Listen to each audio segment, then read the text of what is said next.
ఇప్పుడైతే రాష్ట్రంలో నిజంగా burning topic TET sir. Of service అయిపోయిన ఇప్పుడు టెట్ రాయమనడు సరే, రాయమనడము సబబా కాదా అన్న విషయానికంటే ముందు ఇంత గందరగోళం ఉపాధ్యాయుల్లో ఈ టెట్‌కి సంబంధించి అవసరమా? చాలా గందరగోళపడుతున్నారు టెట్ విషయంలో. ఎందుకు అసలు ఇంత అవసరం ఉందా? ఇప్పుడు TET is nothing but teacher eligibility test. ఉపాధ్యాయుడికి అర్హత ఎవ్వరికి లేని విధంగా కొన్ని వృత్తుల వాళ్ళకు ఉద్యోగాల్లోకి వచ్చిన వాళ్ళకు మాత్రమే 2 విద్యార్హతలు ఉంటాయి. టీచర్కు అకాడమిక్ క్వాలిఫికేషన్ ఉంటుంది, ప్రొఫెషనల్ క్వాలిఫికేషన్ ఉంటుంది. Suppose I'm PG also MEd, okay, అంటే ఎడ్యుకేషన్లో మాస్టర్, నా క్వాలిఫికేషన్లో మాస్టర్, సబ్జెక్ట్ కొరకు ఇది, వృత్తి కొరకు అది. అడ్వకేట్ ఉన్నాడు, బిఏ ఎల్ఎల్బి, ఎంకామ్ ఎల్ఎల్ఎం, ఇట్లా ప్రొఫెషన్ పరంగా ఉంటుంది, అకాడమిక్ పరంగా ఉంటుంది. ఒక డాక్టర్ ఉన్నాడు, ఒకటే క్వాలిఫికేషన్ ఉంటుంది. ఇంజనీర్ ఉన్నాడు, ఒకటే క్వాలిఫికేషన్ ఉంటుంది. ఒక గుమస్తా ఉంటాడు, ఒకటే క్వాలిఫికేషన్ ఉంటుంది. మీరు ఏ ఉద్యోగాలను తీసుకోండి, అంటే ఈ రకమైనటువంటి ప్రొఫెషనల్ క్వాలిఫికేషన్ మేము చదివేటప్పుడు పిల్లవాడి mentality, psychology, philosophy, school administration, ఈ సబ్జెక్ట్స్ అన్నీ కూడా, అంటే ఈ మిగతా సబ్జెక్ట్స్తో పాటు ఈ ట్రైనింగ్లో ఉన్నటువంటి ఈ స్పెషల్ సబ్జెక్ట్స్ ఉంటాయి. ఇందులో క్వాలిఫై అవుతాం, అకాడమిక్ క్వాలిఫికేషన్లో క్వాలిఫై అవుతాం.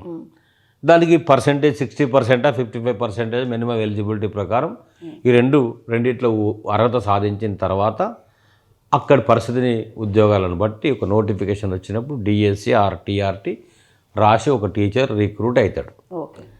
అంటే ఏంటి, 2 రకాల క్వాలిఫికేషన్ సంపాదించుకొని పరీక్షకు హాజరయ్యి 1000 మందిలో 100 మందిగా వీళ్ళు ఫిల్టర్ అయ్యి బయటకు వచ్చిన తర్వాత మీరు ఇంటర్వ్యూలో క్వాలిఫై అయిపోయి టోటల్గా సెలక్షన్ కంప్లీట్ అయిన తర్వాత is totally eligible for teacher post అనేది అయిన తర్వాత మళ్ళీ నీకు 5 ఏళ్ళు, 10 ఏళ్ళు, 20 ఏళ్ళు, 25 ఏళ్ళు సర్వీస్ చేసినాక అర్హత పరీక్ష పెడతాం అనడంలో అర్థం ఉందా అమ్మా? లేదు. అసలు there is no meaning at all. అయితే విచిత్రం ఏంటంటే, దేశ కాల మాన రాజకీయ పరిస్థితులు మారుతున్నటువంటి దాంట్లో, అవసరాలు నిత్యనూతనంగా ఏర్పడుతున్న దాంట్లో, విద్యా ప్రమాణాలు అప్గ్రేడ్ కావాల్సిన సిచ్యువేషన్లో సబ్జెక్ట్ అప్గ్రేడేషన్ ఉంటుంది, పరిస్థితులు ఉంటాయి. పిల్లలు ఒకప్పుడు ఉన్నటువంటి పిల్లలు ఇప్పుడు లేరు. పిల్లలు చాలా ఐక్యూ లెవెల్స్ అడ్వాన్స్గా ఉన్నారు పిల్లలు. 4G, 2G, 3G, 4G, 5G వచ్చింది. ఈ 5G ఇంకా వెనకబడి ఉంది. 5G కూడా అడ్వాన్స్లో ఈ జనరేషన్ ఉన్నటువంటి పరిస్థితి. ఒక టీచర్ అప్గ్రేడ్ కావాలి అనడంలో అర్థం ఉంది. ఓకే, నిత్యనూతనంగా teacher is always a student. ఎప్పుడు అభ్యసిస్తూనే ఉండాలి, నేర్చుకుంటూనే ఉండాలి, తెలుసుకుంటూనే ఉండాలి. నువ్వు తెలుసుకోకపోతే, నువ్వు నేర్చుకోకపోతే, నువ్వు చదువుకోకపోతే, నువ్వు అప్గ్రేడ్ కాకపోతే, నీవు చదువు చెప్పేటువంటి పిల్లలు నీకంటే అడ్వాన్స్ అయిపోతే పిల్లల ముందు ఉపాధ్యాయుడు తేలిపోయే పరిస్థితి ఉంటుంది. కాబట్టి ఆ భయము, ఆ అవసరం ఉపాధ్యాయుడికి మాత్రమే ఉంటుంది. అట్లా ఉపాధ్యాయుడు ఎప్పటికప్పుడు అప్గ్రేడ్ అవుతున్నటువంటి పరిస్థితులలో బహుశా అనుకొని ఉండవచ్చు, నేను అనుకుంటున్నా. ఎప్పుడు లేనిది 2011లో national council for teacher education, NCTE కింద ఏముంటాయి, కేంద్రీయ విద్యాలయాలు ఉంటాయి, నవోదయాలు ఉంటాయి, సిబిఎస్ఈ ఉంటుంది, ఐసిఎస్ఈ స్కూల్స్ అవన్నీ కూడా వాళ్ళ కంట్రోల్లో ఉంటాయి. అది ఎన్సిటిఈ అనేటువంటిది టెట్ అంటే సెంట్రల్ టీచర్ ఎలిజిబిలిటీ టెస్ట్. దాంతో పాటుగా అన్ని రాష్ట్రాలు, కేంద్రపాలిత ప్రాంతాలు కూడా టీచర్ ఎలిజిబిలిటీ టెస్ట్ కంపల్సరీ. ఇది ఎప్పటి నుంచి? 2011లో ఇంట్రడ్యూస్ చేశారు. 2011లో నుంచి అన్ని రాష్ట్రాలు కూడా చేస్తున్నాయి. అయితే దాంట్లో అప్గ్రేడేషన్ ఏం తీసుకొచ్చి, రిజల్యూషన్ ఏం చేసిరట మార్పు. 2011 కంటే ముందు, అంటే 2011లో ఇంట్రడ్యూస్ అయింది. ఇప్పుడు 2011 కంటే ముందు 20-25 ఏళ్ళ ఎక్స్పీరియన్స్ ఉన్న టీచర్స్ కూడా ఇప్పుడు పెట్టేటువంటి టీచర్ ఎలిజిబిలిటీ టెస్టు అర్హత సాధించాలి, క్వాలిఫై కావాలనేదే విడ్డూరం ఇక్కడ. సరే, సుప్రీంకోర్టు దాకా వెళ్ళింది సమస్య. అరే మేము ఇంత అనుభవం ఉన్నది, అర్హత ఉంది, మాకు ఇవాళ టెట్ ఎందుకు అనే దాంట్లో పోతే సుప్రీంకోర్టు కూడా ఒక జడ్జిమెంట్ ఇచ్చింది. There is no exemption for any teacher okay The teachers who have completed, who have put up 5 years of experience must qualify teacher eligibility test అని చెబుతూ 2 సంవత్సరాల కాలంలో మీరు క్వాలిఫై కావాల్సిన అవసరం ఉందని పీరియడ్ గడువు కూడా విధించడం జరిగింది.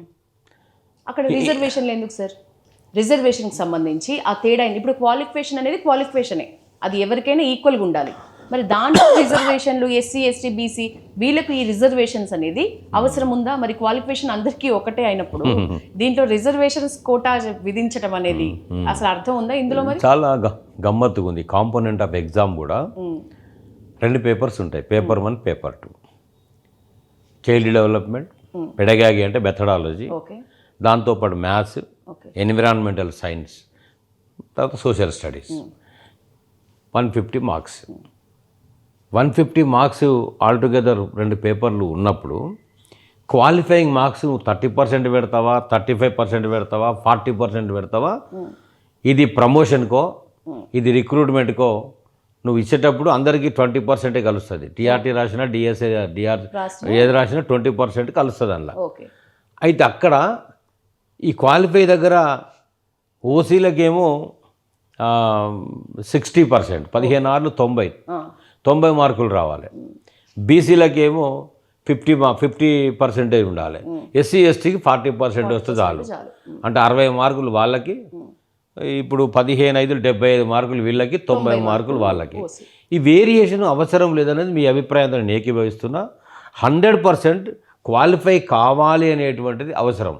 కానీ ఇందులో ఎవరికి ఎన్ని మార్కులు అనే దగ్గర మినహాయింపులు, హెచ్చుతగ్గులు, రిజర్వేషన్స్తో ఇక్కడ మీనింగ్లెస్ ఇది. తర్వాత ఈ చాలామంది ఇవన్నింటిని ఈ పేపర్సు, క్వాలిఫైయింగ్ మార్క్స్ ఈ అందరికీ ఉండాలనేది ఒకటి. 2 సంవత్సరాల గడువు. ఈ సమస్యలన్నింటిపైన సుప్రీంకోర్టుకు వెళ్ళినప్పుడు సుప్రీంకోర్టు మినహాయింపు ఇవ్వలేదు. ఎన్సిటిఈ దగ్గరికి రిప్రజెంటేషన్స్ చేసిండ్రు. రిప్రజెంటేషన్స్ సుప్రీంకోర్టు ఎన్సిటిఈ మినహాయింపు ఇవ్వనప్పుడు, ఎన్సిటికి ఫస్ట్ చేశారు, డైరెక్ట్ కోర్టుకు పోరు కదా. ఎన్సిటిఈకి స్టేట్లన్నీ రిప్రజెంటేషన్ చేసిన తర్వాత ఎన్సిటిఈ మినహాయింపు కానీ రిలాక్సేషన్స్ కానీ ఇవ్వలేదు. ఇవ్వనప్పుడు సుప్రీంకోర్టులో స్టేట్ గవర్నమెంట్ స్టేట్స్లోకి వెళ్ళి వచ్చిన అప్పీల్స్ అన్నీ కూడా సుప్రీంకోర్టుకి వెళ్ళినాయి. వెళ్ళిన తర్వాత సుప్రీంకోర్టు జడ్జిమెంట్ ఇచ్చింది.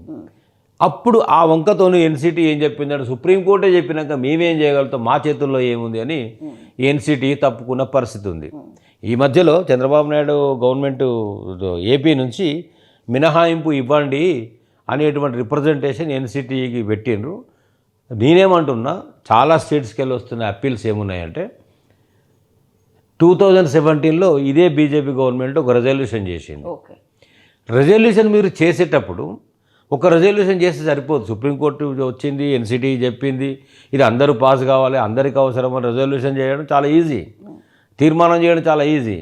నేనేమంటున్నానంటే చట్టం చేయాల్సిన అవసరం ఉంది. ఈ చట్టము మీరు ఎవరికి మినహాయింపిస్తారు అంటే, ఈ 5 సంవత్సరాల సర్వీసు పుట్టపోయినటువంటి సీనియర్ టీచర్స్కి అవసరము, కంపల్సరీ క్వాలిఫై కావాల్సిందే. ఓసీలకింత, బీసీలకింత, ఎస్సీ ఎస్టీలకింత క్వాలిఫైయింగ్ మార్క్స్, ఇట్లాంటి లొసుగులను అన్నింటినీ కూడా సమీకరించి ఒక చట్టము కేంద్ర ప్రభుత్వం పార్లమెంటులో చేసి ఉంటే చాలామందికి ఉపయోగకరంగా రిలాక్సేషన్గా ఉండేది. మా టీచర్స్ చాలామంది ఫోన్ చేస్తూ ఉన్నారు. ఇప్పుడు ఏమైనా పరిష్కార మార్గాలు ఉన్నాయా సార్? ఇప్పుడు ఒకటి ఇప్పటికి కూడా రేపు జరగబోతున్న శీతాకాలం సెషన్స్లో పార్లమెంట్ ఎన్నో సవరణలు, 104 సార్లు భారత రాజ్యాంగం అమెండ్మెంట్ జరిగింది. అవి సాధ్యపడ్డప్పుడు ఇది సాధ్యపడదా? ఖచ్చితంగా ఒక చట్టం చేద్దాం అనుకున్నప్పుడు చట్టం చేసి, ఆ చట్టం చేసిన తర్వాత కోర్టు కూడా జోక్యం చేసుకోలేదు కాబట్టి కోర్టు తీర్పును కాదనకుండా అమలు చేసే ప్రత్యామ్నాయ మార్గమే చట్టం. చట్టం చేసినప్పుడు చాలామందికి రిలాక్సేషన్ వస్తుంది. పశ్చిమ బెంగాల్లో సోకాల్డ్ పిహెచ్డీస్ ఉన్నటువంటి స్కాలర్స్ అయిన టీచర్స్ కూడా 100 మంది ఎగ్జామ్ రాసి 24 మందే క్వాలిఫై అవుతున్నారు. ఇక్కడ మన దగ్గర 31%. మొన్నటి 2025 జూన్ ఎగ్జామ్లో 33.4% మాత్రమే క్వాలిఫై అయినారు. మరి 100కు 33 మందే ఎందుకు క్వాలిఫై అవుతున్నారు, 67 మంది ఎందుకు కాలేకపోతున్నారు అంటే, నేను సోషల్ స్టడీస్ టీచర్ని, అన్ని చదవాలి ఇప్పుడు.